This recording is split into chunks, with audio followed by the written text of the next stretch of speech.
All right, everyone.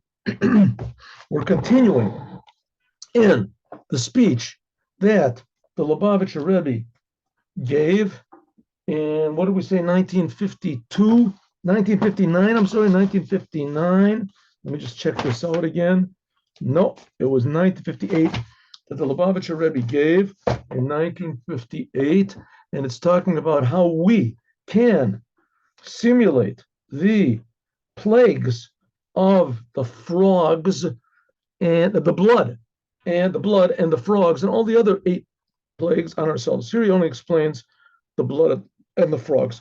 What does it mean we have to simulate the frogs and the blood? We have to suffer? No. Egypt was totally evil. So Egypt, that Mitzrayim was totally evil, so it had to be destroyed. But today, there is no total evil. I don't know, maybe there is. I don't know, maybe there's like super anti-Semites or something like that.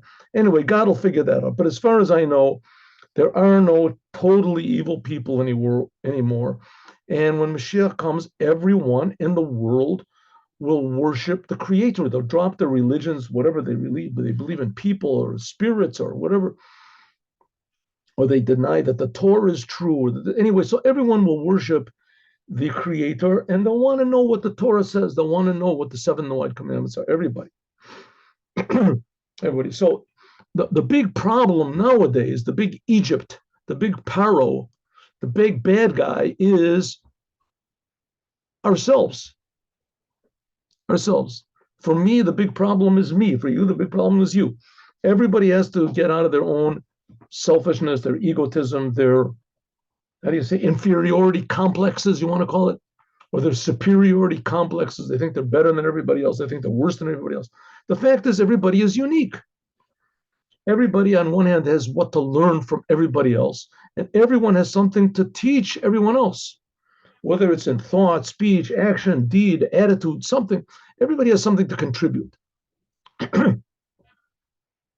That's what's sweet. But we don't feel that. A person has these complexes, whatever it is. And okay, so Rebbe says the Rebbe, one of the big problems. Okay, what's the goal, first of all? What's the goal? The goal is to be warm, life.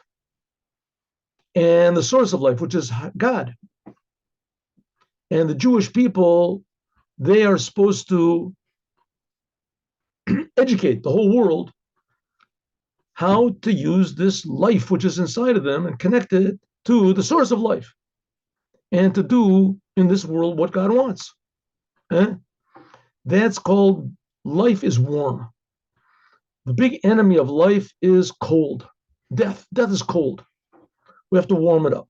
So that, says the Rebbe, that was the first plague. The first plague is, even though it was a terrible, awful exile that Jews didn't believe they could possibly get out, and even Moses, to a certain degree, had his doubts.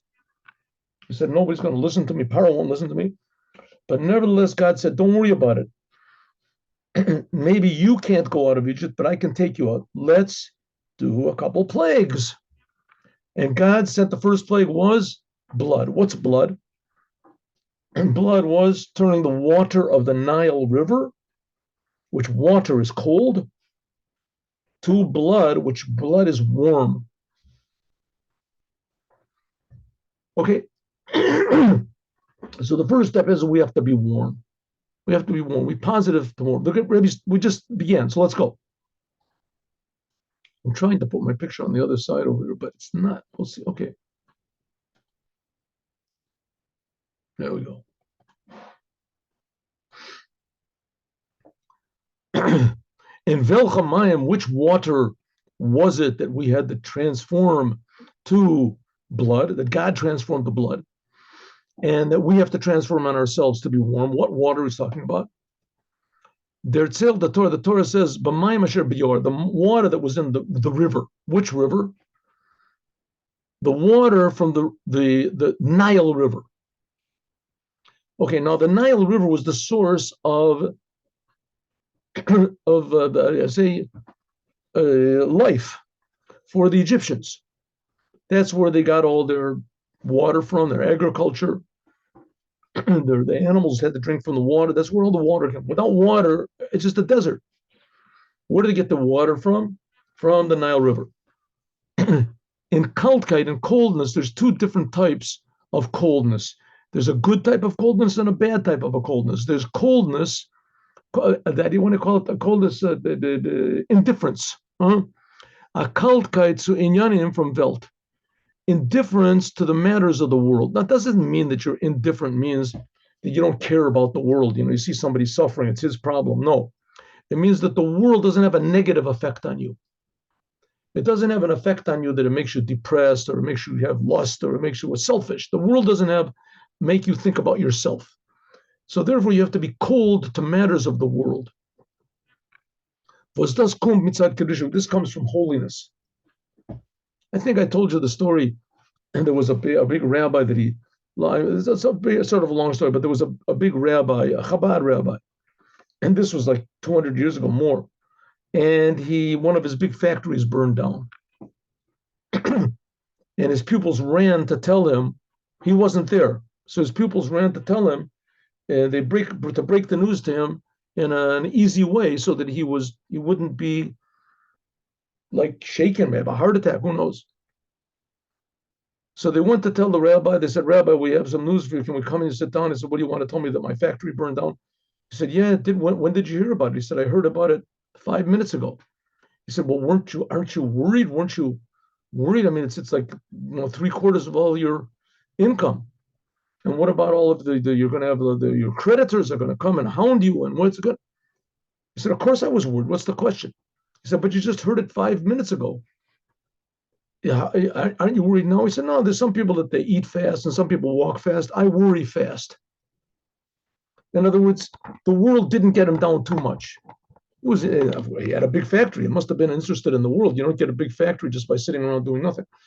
He must have made a lot of decisions and made the factory. But the fact of the matter is that everything he did because that's what God wants. God wants me to be rich, I'll be rich. God doesn't want me to be rich, I won't be rich, whatever God wants. The world didn't have too much of an effect on it.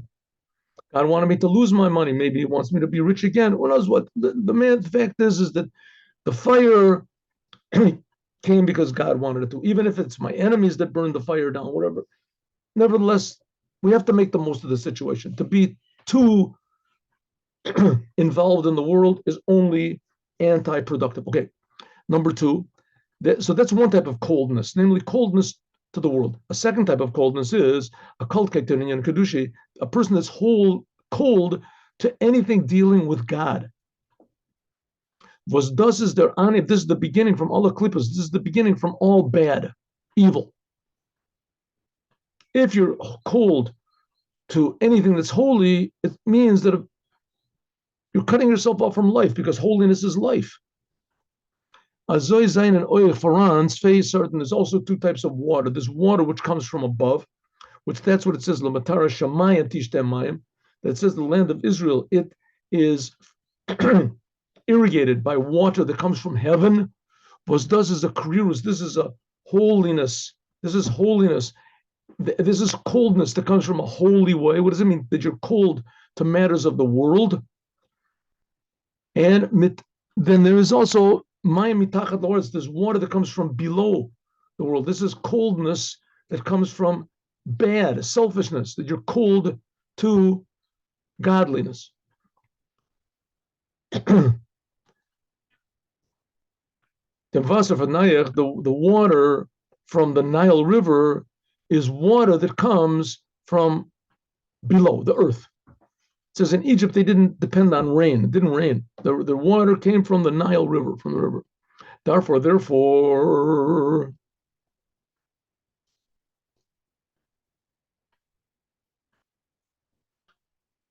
one minute. There it is.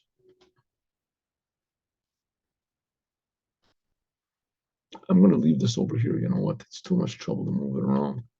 There's no point in it either. It was just an experiment. Here we go.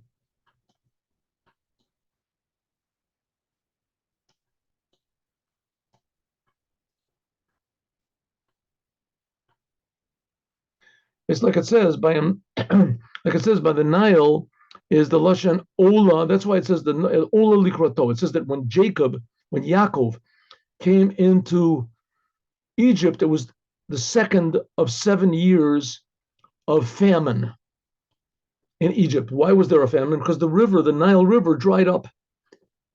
The Nile River dried up, and the Nile River was the source, the source of all of their, how do you say, their livelihood, the Nile River.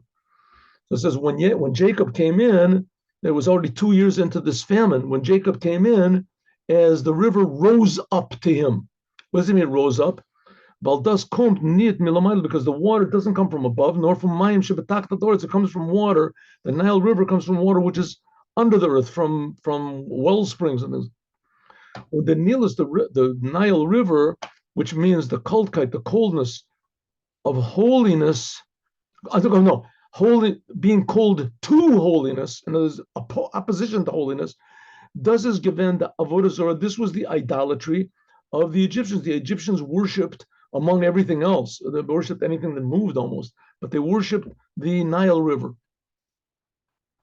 Was from this, haben sich genommen, they took, arle schlechtes, from this they took all of their bad. It says that Egypt was the most licentious and decadent country in the world.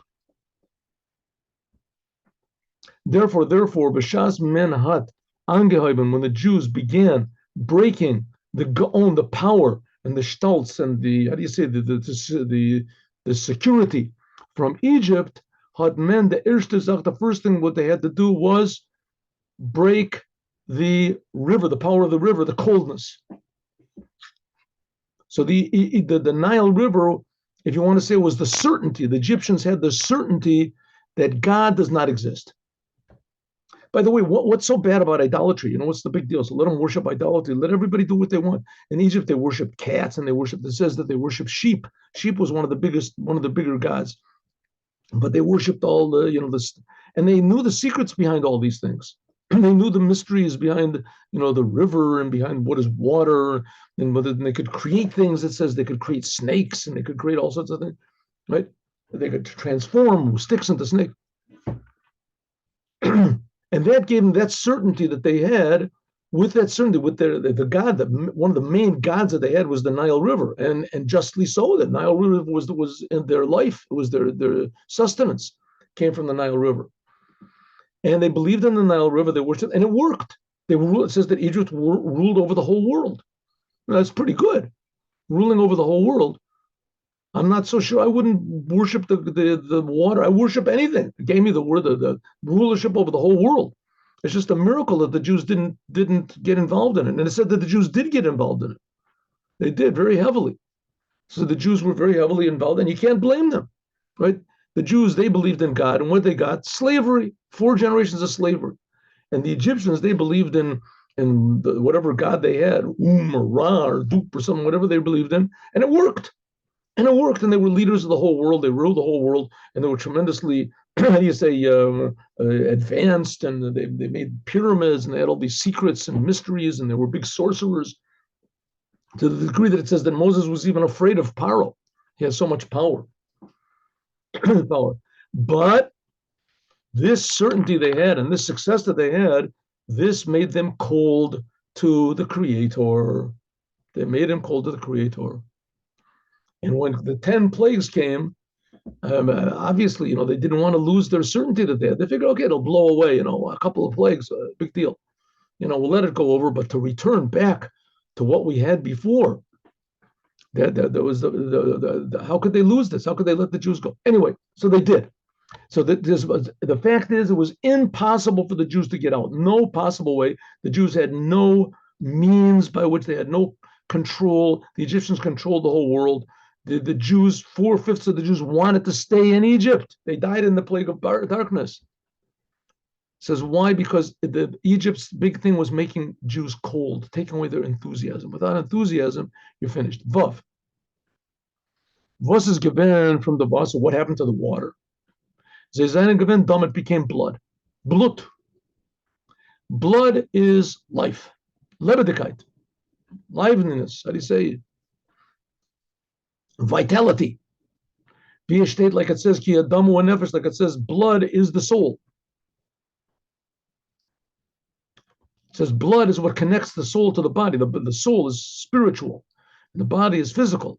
And between them is the blood. The high part of the blood, what do you want? The most spiritual part of the blood, that's the warmth. And the physical part of the blood, that's water. So that connects with the physical body, which is earth. And the top part, it connects with the soul, the heat part of the blood. In any case, blood is the connector between the soul and the body. So it says the blood is the soul. But Yaphu Kolamayim, therefore, all the river, the water in the river, this coldness they had, the holiness, it transformed the blood. Anstatt the Kalkite, in the place of the coldness, Kavur and Lebedikite, there was vitality. Instead of being cold to God, they were interested in God. The Mei, but the Mine, I'm sorry, the Mine of I'm sorry, the Mine, there's supposed to be a little dash over it. The Mine of Lashade ben Narga. It says that from it I will bring the wherewithal, the machinery to chop down the forest. What's it mean? How do you chop down a forest? You chop down a forest with an axe. With an axe, you have to have an axe handle. Without an axe handle, you can't do it. Where does the axe handle come from? It comes from wood. So you're chopping down the forest with wood. In other words, you're using the forest itself to chop down the forest. The same thing is this also over here. Instead of water, which was the opposition to Judaism, coldness to God, coldness to any meaning in life, except for just having pleasure, power, or whatever. The coldness to the Torah is the water itself transformed to blood. As the water itself became like the handle of the axe to chop down the coldness of it. Therefore, now this is what the Rebbe is expecting us to do with ourselves, to take the coldness that we have and transform it to warmth. So therefore, we can also understand in the beginning of this Torah portion, it says, as the vasa, that the water is ibrga under it transformed to blood by Yabasha on the ground, on the dry land. Now it says not only the water in the Nile River transformed to blood, but even if Egyptians had water in their pots or in their swimming pools or whatever, their saunas, whatever they had, the jacuzzis, right? Wherever they had water, all the water turned into blood. The Chiora asked the question, what is Nagea, the Mosif sign with the Yabasha? Why do you have to say all the water on the dry land turned to be, just say all the water in Egypt turned to be blood? Why do you have to say all the water in the dry land? Nor Dominion, but the answer is like this, that the Torah tells us that the water, not only in the river, but also the water in the dry land, in other words, on the outside of the river, also became blood. Why does it have to say? Just say all the river, all the water in Israel, all the water in Egypt became blood. No, why do you have to say dry land? Why? Well, because dryness, Yavisha, had nit in zich afilu de meile from frichtkeit. The dry, to be dry, at least water is a little bit alive. It says a little bit, it's cold to godliness, but at least it has a little bit of how do you say, a dampness to it, a little bit of there's a good word for in English, and what's the word for? Is all right, vitality is, I'll use it, but that's not the word I want. Anyway, it has a dampness to it. Dveikus, clinging.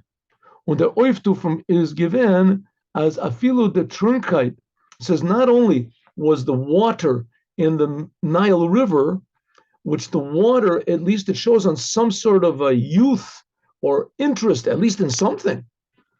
At least they were interested in idolatry. But a person that's not interested in anything, he has no life, no dampness to him at all, right? So you can't get him interested in anything, nothing whatsoever. And the job was supposed to be of Moses was to get the Jewish people interested in godliness. So those Jews that were worshiping idols, so you could change it, they changed it. But those Jews that weren't worshiping anything, they didn't care about anything, that's very difficult. He said, even that, the water, even any water that was found on the dry land, that also became blood and lively. See how this is, yeah.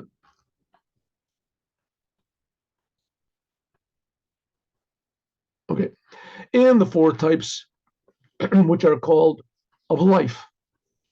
Four types of life, four types of creation. There's what's called mineral, plant, animal, and human. Okay, obviously the one that's closest to death is mineral. Doesn't move, doesn't talk, doesn't have consciousness. Maybe it has, plant mineral consciousness, but it doesn't have any. It doesn't move. It can't move. The most alive of all, of course, is a human. In these four types is was der Sug hat in weniger chayas, the less amount of life. What do we say? Life points at holiness. The holy temple, people went and they felt alive. They felt there's a creator that's creating them. what has less type of life? This is the further from holiness. Barum, because Kedusha, like we said before, holiness is life. Domim, mineral, is the Venixter, is the least of holy, has the least amount of holiness. Nochdem, afterwards, a little bit more holiness, we see a little bit more life, is in plants. Plants, they grow, they move. They're attached to the ground. They can't move that much, but at least they move, they grow. Undan, and then afterwards, chai. Animals. Animals can even move around even more. They're not attached to the ground. Azoyach, also the four worlds. A little bit of Kabbalah over here. Atzilut, Bria, Yetzirah, and Asiya. These four dimensions of spiritual existence. There's what's called Atzilut, that's the highest. That's like pure godliness. Bria, that's like the world of the souls. Yetzirah is the world of the angels. And Asiya, that's the world, eventually becomes this physical world. And Sia, this lowest world, was Dartis a rag over this world where is bad. This is something like mineral, etc. This physical world is like dead. It's no life. Mayim, water, and blood, Zaina de Kriros, is the coldness and the warmth from mineral. Right? Water is not plant, it's mineral. But also in animals is the Inyan Akriros. Also, animals also are cold. What are the animals? What's the coldest of the animals? We'll see. Frogs. We'll see in a minute. Versteht sich, we can understand, is Iberhäupt, is thus by the Baal Chaim, Velcha, Zainen, Beschaffen, Gewen from Wasser. It must be that the coldest of the animals is the animals that come from water. From the Eser Makos, from the 10 plagues, is then Sfardim, the second plague. But the first plague is blood. We said blood is warmth, and warmth is a good thing. Coldness is bad. Water is cold. Okay, that's from mineral. The coldest of the minerals is water. Ice can make a mineral. And warming up that mineral aspect, that's blood. Okay, what about animal? There's cold animals. Coldness, as we said, is opposite godliness. What's the coldest of the animals? Is frogs. Why? Because frogs, they live in the water. B'sheretz hayor, like it says, that the river became full of frogs. Second plague. V'bay brias adagim, just like fish in the 6 days of creation. Bizas Sfardeya, it says that frogs schwimmt in Teichen, that frogs are always found around the water there in the rivers, etc. Vider Tzel, like it says in the Gemara and the Midrash.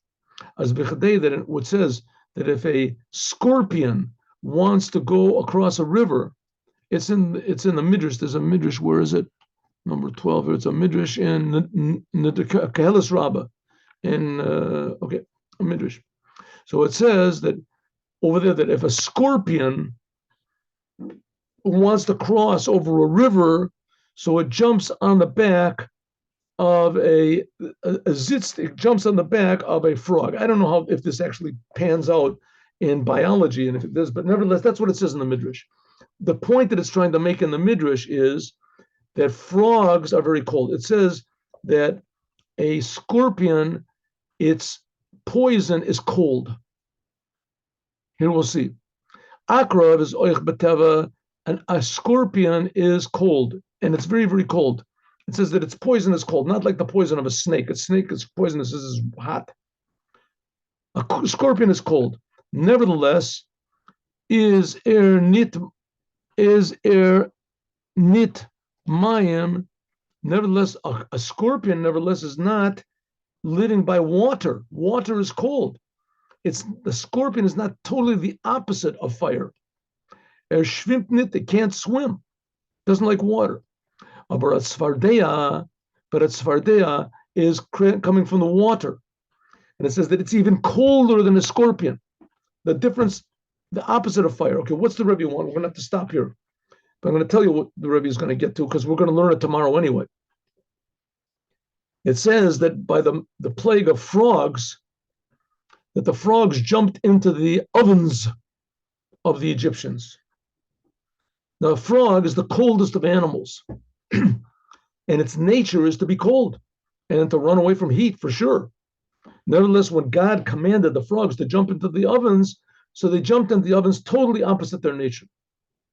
So if the nature of blood, the first plague, is to warm up the water, so the second plague, which is frogs jumping into the ovens, this is even a higher level of warmth. This is taking frogs, which are even in some ways colder than the water, and to warm that up. And how that's done, we're going to talk about more, God willing, tomorrow. Have a good day with Moshiach. Now, thank you for attending the class. Shalom Uvracha.